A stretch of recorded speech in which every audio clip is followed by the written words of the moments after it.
So, since 2017, a lot of us has been on this case. A lot of us has looked at, the footage back and forth, up and down, upside down on the merry-go-round. And, a lot of it still don't make sense. Now, I was looking at this. I found this on Twitter. Now, I'm looking at this and I'm like, look how clean it is. Look how when whoever did this, to show how the footage, could have been tampered with. Whoever done this, to me, did an excellent job. Because it's nice, it's clean, it's crisp, it's beautiful.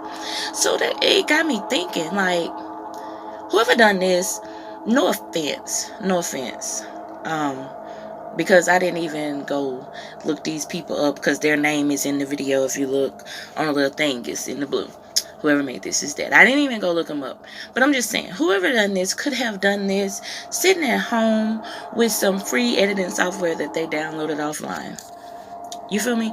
And the thing about it is, Rosemont has the financial capability to pay off some of the top paid editors, like video editing people.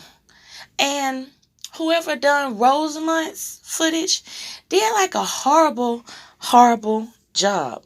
I mean, like it was like just awful. I mean, it's like painful to watch if you somebody real big on editing. It's like really painful to watch because it's like a slap in the face to your community. But the thing is, why does the footage look like that? Now, I was doing some research on Rosemont, and I found out Rosemont got a lot of crooked people. Which I knew that coming into this case because, like in 2017, when I started doing this, y'all hear me making reference to the bust that they had in April. So that was how I was kind of familiar with Rosemont. And then when this came out, when they was talking about Rosemont, I remembered, back in April, the bust they had. So, that was part of the reason why I chimed into the case.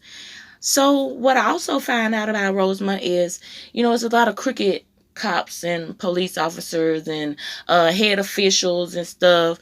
A lot of them are related. A lot of them have family ties in different businesses, and they all kind of come together and just like make it work as one. It might be an uncle in the police department, and then you got a cousin running for senator, and then you got a sister over here as a nurse, but her brother is the doctor, and then you got the dentist across town that's the little cousin, third removed, but they all come together.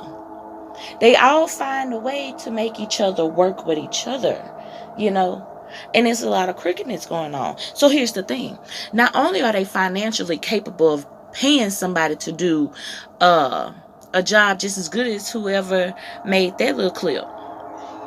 So it had me thinking like, well, why didn't this person do such a good job? Because there's ways around everything. If you didn't notice, it was some videos on the Rosemont footage that did not have a timestamp, period. So I felt like those videos that we got a timestamp was done on purpose. The videos that had the glitches and the silhouettes of people walking behind Kenneka, or when Kenneka just magically appeared out of the damn wall, I feel like that was done on purpose. I feel like whoever they had to do the editing maybe didn't want to do the editing. Maybe they didn't feel like they were being paid enough. Maybe they were being forced into doing it. But I do feel like it was deliberately done sloppy. I do. And it's either that or the whole thing is a hoax. The whole thing is either going to be fake, or whoever edited this shit was they had an endeavor against whoever hired them to edit the footage. Maybe they were tired of editing footage and covering up this hotel. Maybe they were tired of, letting this hotel continue to do the things that they do. Because if the hotel was this comfortable doing this with the Kenneka case, as far as the pictures and no tape around, the kitchen area, like not following protocol in a death or accident, not following proper protocol. And then for them to release it on their little fake ass Rosemont website, don't that seem kind of weird to you? Like, they real comfortable with that. Like, they've been doing this so much that people around town don't even blink twice anymore. That's just like somebody was saying on an article or a news clip or whatever that I was looking at, and they were saying, one of their family members that got killed, they didn't even put it on the news. It was like, it's so many killings in that area that, 100 stories a day should be aired, but you might get one. You might get one story saying, well, hey, look, 59 motherfuckers got shot out there in them streets today. And that's it. You don't get no names. You don't get nothing. I know y'all probably laughing at that, but y'all know I'm dead ass serious. But, they don't report on it because it's so common, Lady was saying, she just act like the gunshots is firecrackers. Like, hell, there's 4th of July around here every day. It's New Year's around here every day. People are accustomed to that. They are accustomed to that. So, to me, Rosemont was real comfortable about putting this footage out there. Real comfortable about putting, to me, false evidence and false information out there, because versus what the mama had and what the mama said, they got two different things. They got two different stories, two different set of evidence. It's night and day. And Rosemont is real comfortable putting this stuff out there because they feel like ain't nobody gonna do nothing. And then Teresa out of her mouth said that she was told, that she was the first one to go run get a lawyer. And if that's true with what she said, that, they told her in Rosemont, then my assumptions would be right. They are comfortable with doing this because they've done it so much and they've gotten away with it. They've paid the people off, or they've threatened these people, or whatever have you. And I feel like whoever edit this video, even though, you had the lady on there, the name on there, they could have just put that woman name on. We don't know for sure if that's who really edited the video. But if it is, I feel like she was tired of the bullshit. And I feel like she low-key done it like that so we as outsiders would know. Because it's only the people that's not from that area that's still pressed about this case, because we're looking at this fuckery like this is brand new, and they're looking at this fuckery like, man, they do this shit all the time. Them people ain't even worried about this case. Do you know since 2017, like damn near 1,000 people then got murdered and killed and died in that area? And that number is high, but I'm quite sure if we go and look at an exact count in the last 2 years, that number probably not too far off from an accurate count. So they not thinking about this shit no more. They trying to figure out how to survive. This is just, to us, it's because it don't happen around us every day, so it's got us feeling some type of way. But these people are used to that type of stuff. So I feel like whoever done this to show people outside of town what these people really do. The fuckery that they pull on a daily basis that nobody say anything about. And see, it's like we fell right on up in that little trap, because they know if they say something about it, they're going to get dealt with.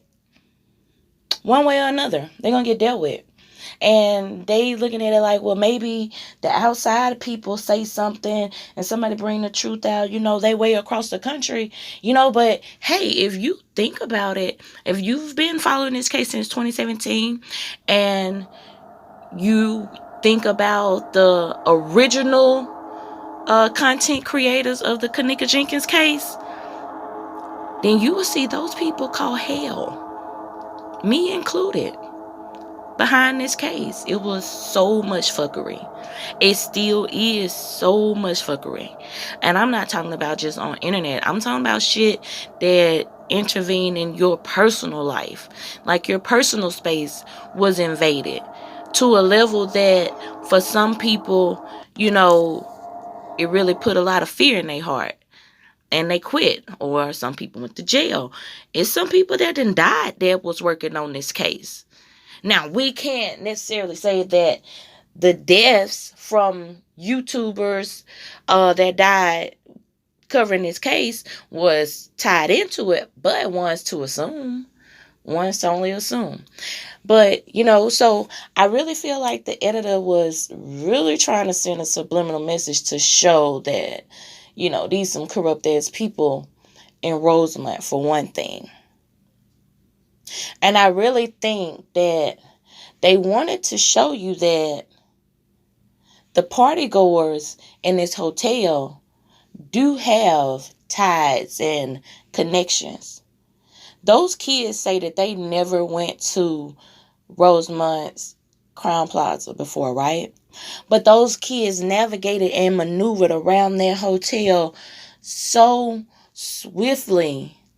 Like, to me, not only have they been there before, but these people then been there to where they know the ins and outs, to where they know what end, don't have working cameras, or cameras that could be easily manipulated, or when to drop your head. Because when you watch the footage, you notice that as soon as they get right there to the camera, everybody just look down.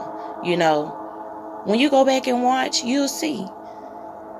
And I think that part was left in there so we could see that. Then we had the police statement talking about they reenacted her footsteps and everything.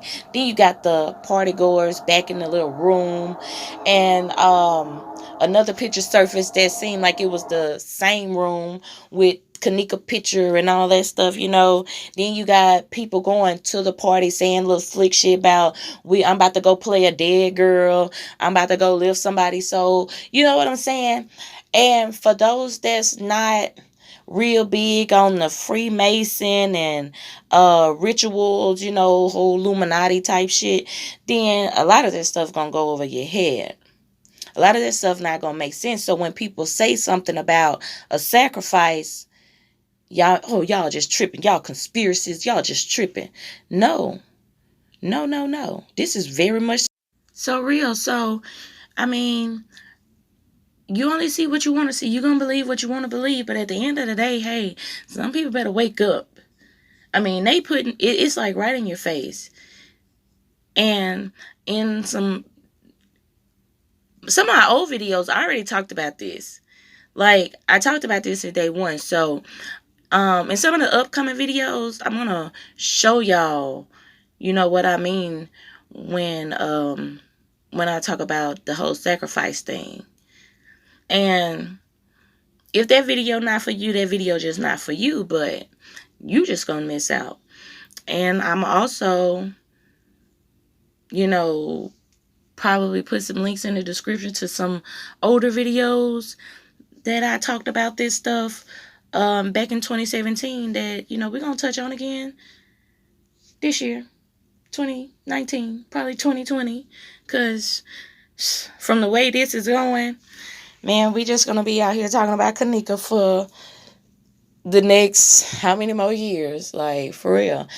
Because ain't nobody gonna talk right now. I'm tell you like this, when somebody talk, it's gonna be because they know they about to die. Like, they know they got a hit out on them, and they gonna be running, and she'll probably go live and just tell everything, and then you gonna see, one of them goddamn Facebook murders again. Motherfucker just run up behind them, pow, pow, pow, while they trying to tell the damn truth. I mean, it's just crazy, but 9 times out of 10, that's how this shit gonna happen. Or somebody gonna be locked up and shit, start singing, thinking they can cut a deal. And I really, really feel like that's what one of those transgender people is gonna do. But only time will tell. Only time will tell. But it do seem like, it was some demonic shit going on at that hotel. And if you pay attention to some of the other shit going on, I believe you see that, it is a prostitution ring. Because, like, one of the guys, I had to tell my friend girl, I was like, everybody was talking about this guy. I was like, to me, this look like a pimp. And these bitches is his hoes. And while they walking around this motherfucker, he gonna walk around this motherfucker. You know what I'm saying? Like, I feel like they ain't even got nothing to do with what was going on. This just so happened to happen on one of their work nights, and they just got caught up in the mix. But I don't know. That's just my opinion. That's my opinion. All I know is whoever edited this way for a reason. I really do believe so. I really do. Because if they were paid to do this and, like I say, tired of the bullshit, tired of always being in this type of shit, hoping that, whoever keep doing this get busted one day. I mean, low-key did some petty ass shit to do. When you could have did a better job. I mean, like, look how clean the editing is in that little clip that's probably popping on randomly. Because I didn't feel like doing a lot of damn editing. Touche, bitch. But I'm just saying, it could have been done a lot better. And like I had mentioned earlier, they got videos saying that it's on certain days when I feel like it's clearly not. So it's not like the timestamp couldn't have been tampered with. But anyway, I don't know. I've held y'all long enough. I didn't mean for this to be so long. Y'all get down in the comments and let me know what y'all think. It's your girl, Money Stacks, signing out. Peace.